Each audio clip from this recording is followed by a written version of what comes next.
Салам достор, өткен видеода біз аккумулятор жөнүндө теориялык билим менен бөлүшкөнбүз. Азыр болсо ошол практикалык бөлүм менен бир аз бөлүшөлү дедик. Негизи эле ошол биз автоэлектрикбиз. Мынада ошол аккумулятор келген кезде, мисалы мына отолбогон кезде биринчи кантип диагноз коебуз, аккумуляторду кантип текшеребиз. Ошону азыр мен жөнөкөй тестер аркылуу көргөзүп берем. Бул менин колумдагы ошол өткөн видеолордо айтканымдай өтө жөнөкөй мультиметр. Негизи ошол мультиметрлердин түрлөрү көп, бирок эң арзаны ушул азыр. Ушул мультиметрде достор, жакыныраак алып келсеңиз, мультиметрди могу вольтко коесуздар. Анан могу ножкаларына адастырбаңыздар. Анткени эгер могу ножкасын амперажга коюп алсаңыздар, качан аккумуляторду текшерген кезде мультиметр күйүп кетет, жараксыз болбой кетет. Ошол себептен могу ножкаларына комду массага коюш керек. Бул жакта мындай карасаңыздар, вольтметр англисче В менен белгиленген. Ошол коюп, ножкасын кошуп. Бул биз жеңил автоунааларда мисал аккумуляторлор ошол 20 вольтко чейин. Эгер сиздер 24 вольт текшере турган болсоңуздар, ошондон жогоруга коюп текшерсеңиздер болот. Ошол себептен биз 20 койдук. Андан кийин мультиметрди аябай ыңгайлуу жерге коюп, ошол кызылны плюска коюп, карасын массага коюп эле текшерсеңиздер болот. Азыр көргөнүңүздөрдөй биздин аккумулятор жакшы заряддалган абалда. Бул аккумулятордун заряды жакшы болот деген маанини билдирет. Эми ушул жерде дагы бир нерсе менен бөлүшөйүн. Көпчүлүк автоунааларда ошол аккумуляторду текшересиздер, текшерген кезде ошол эмеси жакшы көргөзө берет. 13 вольт, 12 вольт деп зарядын жакшы көргөзөт. Бирок машина оталбайт. Статер ошол чык деген үндөр чыгарып калат.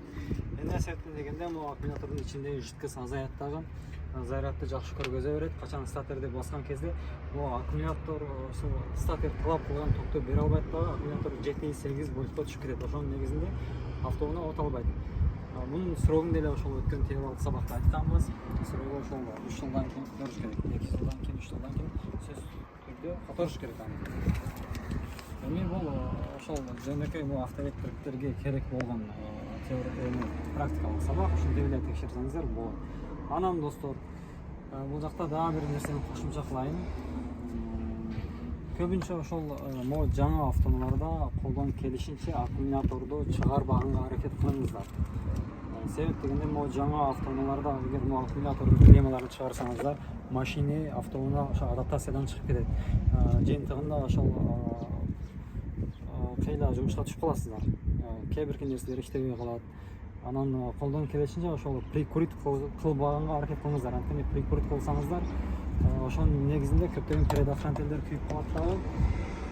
Кийин клиент айтат, могу жер иштеп келгенде, андан кийин иштебей калды деп. Ошонун негизинде прикурит кылбаганга аракет кылыңыздар. Болушунча аккумуляторду ошол өз срогунда алмаштырыңыздар.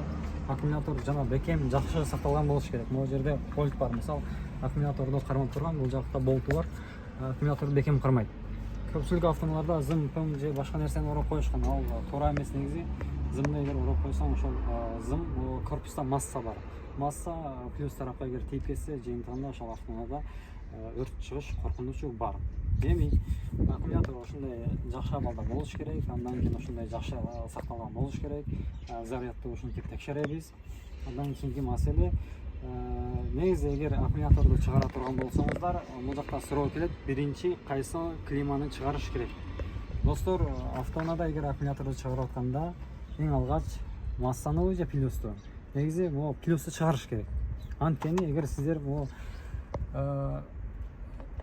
жок, адашып кеттим, бул жакта массаны чыгарыш керек. Анткени дегенде, эгер биринчи плюсту чыгара турган болсок, мисалы могу плюсту чыгардык. Сиз бул плюсту чыгарып алып, мындай бош коесуз да.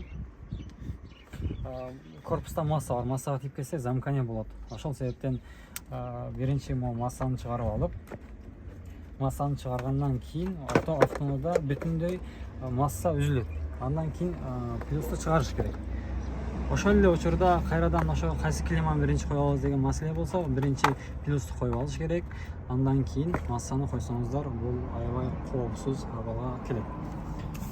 Ушул болду бүгүнкү биздин практикалык сабак. Эң кыска видео. Эгер пайдалуу болгон болсо, ошол достор менен бөлүшүп коюңуздар.